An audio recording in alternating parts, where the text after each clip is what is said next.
Hello, and how are you? Thank you so much for being here. I really appreciate it. And while we're waiting for people to get on, just in case we haven't met, I'm Kelly Howard. I am known as the fitness consistency coach with a touch of adventure. And today I wanted to keep this short, as short as I possibly can. I'm can be a little long-winded, but I wanted to keep this a little short because there's a question that comes up a lot about a question. Okay, that's what we're going to be talking about, asking the right questions. So once again, I'm Kelly Howard. I am known as the fitness consistency expert with a touch of adventure. And this is because I know that fitness consistency, like it doesn't have to be these big, huge leaps and bounds that make the difference for us.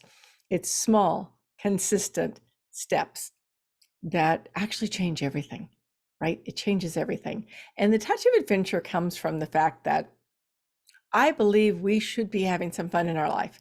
I believe that when we get out there and have some adventures, and adventures is different for everybody, okay? Adventure is different for everybody. For one person, it might be hiking the Appalachian Trail. For another person, it might be taking their dog on a new trail in the neighborhood that they just moved into, or learning to kayak, or it doesn't matter. It might just be taking the kids out to the park. Doesn't matter what the adventure is. Adventure matters. So thank you so much for being here. So my coach always says this one particular line, and it's the quality of your life and health, I'm adding that in, is determined or comes from the quality of the questions you ask yourself. And it's one of those things that I hear and I hear, but every so often I realize that I don't hear it well enough. And so today I want to talk about like the quality of the questions that we ask ourselves and why that really does make a difference.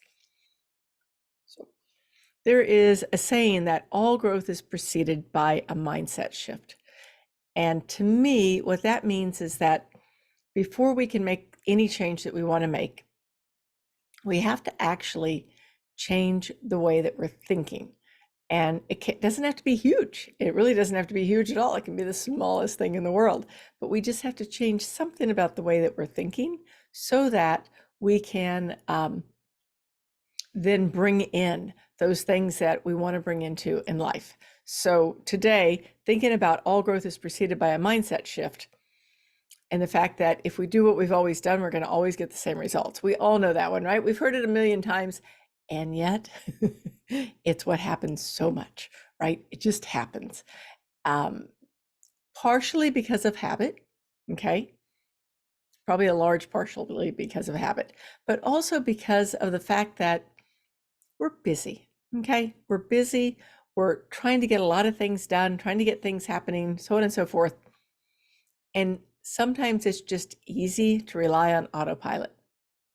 And what I'd like to talk to you today about is looking for ways to circumvent autopilot. So autopilot, I'm sure everybody knows what it is, but just in case, like when you're sailing a boat, and I know I don't know why I'm using so many sailing references in my podcast these days, because I haven't been sailing much at all in the last few years. But when you're sailing a boat, you have something called an autopilot, and it could be anything as simple as like a set screw on the side of your pedestal that just holds the wheel exactly where you want it to be, or it could be electronics that are tied to the interior electronics on the boat, and everything's very, very sophisticated. But whatever it is, all it means is that you say you're going to go this direction, that's the direction the boat's going to go. Done. It's not going to change. That's autopilot, right? And we do that in our lives. We start to think that we want to do something different, like we're going to go over here and make some big changes, except that we're busy. We have family that we have to take care of. We've got a job that we've got to take care of. We got all this stuff going on. And so we just slip right back into that groove that's so simple to be in, because that's where we've always been. So today I'd like to give you a couple of questions to ask yourself. And if you're driving, well, why don't you do this? come back to this because these are worth writing down, and you'll also be able to find them in the show notes. But think about this. Well, first, before I give you that question, I want you to think about one thing. So one of the questions people ask, and this isn't a super helpful question, is why do I always keep doing X, right? Whatever X is. Why do I always keep eating candy at night? Or why do I always keep, what's another one I hear a lot? Forgetting to exercise. Why do I always keep, like, the things that we don't want to do? Why do I always keep eating the stuff I don't want to eat? Doing the exercise or not doing the exercises I want to do? Like, why do I always do those things? That's a question that puts our mind into a loop, okay? And it's not a good loop, okay? Because all that happens is we just kind of like keep chewing on that question again and again, and we don't get anywhere. So what you can do is if you change that question a little bit and you said something about, what would my life be like if I quit doing X? Okay. What would my life be like if I quit eating the candy at night? I don't know. What would my life be like if I learned to sleep better? What would my health be like if I became consistent with small steps? Like asking a question that is more open. It's not a closed loop, it's open.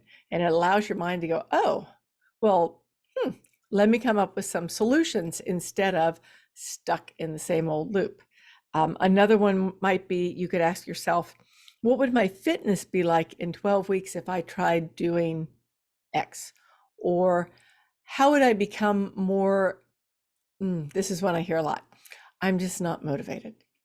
I'm just not motivated. I hear this a lot. So the question could be, what can I do on a daily basis that will make me more motivated? All right. If you think about a question like that, that has lots of answers, right? It's not the question of, oh my gosh, why am I not motivated? Because if you ask yourself that question, why am I not motivated? You're just going to be stuck back in an endless loop. It's not a loop that you want to be in because it doesn't have solutions. It just has the same old, right? But if you ask yourself a question like, what would it be like if I did this? Now, all of a sudden, you've opened up your mind to new ideas. So this all came about because I was reading a book called Will This Make the Boat Go Faster? So it's a book, you know me, I love my Olympian stories. I love the people who are out there getting gold medals and, winning at the Olympics because they have so much to offer. And this book is from a rowing team who won, and they had not been winning at all. They've been like really sucking for a number of years. And they decided to go at their training with one word or one question. And that question was, will this make the boat go faster? So their, for instances, were if they wanted to go out to the pub the night before to practice, they would just say, will this make the boat go faster? No, it's not going to make the boat go faster. So they don't do it. Or maybe they need to start a new training program. Will this make the boat go faster? Probably. Get a new coach. And I don't think they really did that, but whatever it is, right? Will this make the boat go faster? So it occurred to me that that is kind of the ultimate question that we can be asking ourselves about our health and our life, right? It'd be like anything that you have a question about, or anything that you're pondering, or anything that you're considering that, you're having decision fatigue over. The question becomes, will this make my body or health better? All right, simple one. And it's not like, I don't think that we should like, okay, so they didn't go to the pub when they were practicing the next morning. Fine. I'm not saying that every night the rest of your life you'll go, oh, well, if going out with my friends is going to make my health, my body less healthy the next day.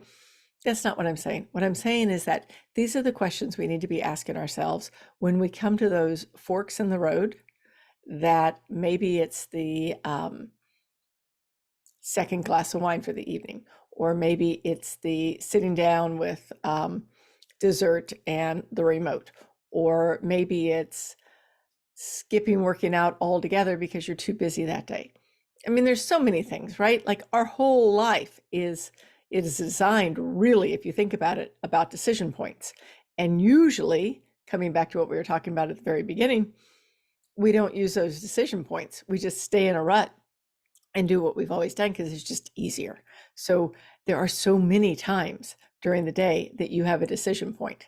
Like, should I continue to sit in this chair or should I get up and walk around for 15 minutes because I know it's so much healthier for me? Like there's just all these little decision points that we run into in our lives. And all I would suggest is that when you're at that decision point, why don't you stop just for a second? You don't have to always be perfect, but just stop for a second and just ask yourself, will this make my body or will this make my health better? And what do you get out of it, right? Like what comes up for you? I would say that if you did this 80% of the time and 80% of that time you took maybe the step or the action that actually would really make a difference, think of that, how much that would change everything. Think of how just those little bitty consistent nuances, right? Like one nuance leads to the next every time. It goes back to the cascading effect of good or the cascading effect of bad every single time in everything we do. It's just, it's a law. I don't know what the law is, but it's a law. It's to me, it's the law of cascading effect of good or the law of cascading effect of bad. So if you could just stop and maybe for a couple of weeks, just for a couple of weeks, ask yourself that question. Whenever you're at that point where you're at the decision fatigue or the decision-making point, because we've talked about this before, usually our brain's already made the decision, right? Like, yes, I want to sit down with a dessert and the remote control. Hell yes, I want to. That's what I plan on doing. But if you ask yourself, will this make things better? Then you give your brain and yourself time to stop, reassess, and make different choices. And even if you do, what is that? 60% of the time you make those different choices, or 50% of the time, think of what that will do in 3 months, 6 months, a year, right? Like it is like the law of incremental. I'm full of laws today, aren't I? I don't know why, but let's just call it the law of incremental effect, right? Little teeny steps make everything change every single time. So, all right, that's all I have today. Just remember that question. Will this make my body or my health better? Thank you so much for being here today. I really appreciate it. And I look forward to seeing you again next week. And have a wonderful, wonderful week. Grab that question, write it down, and then put it somewhere where you remember to look at it. See you later. Bye-bye now.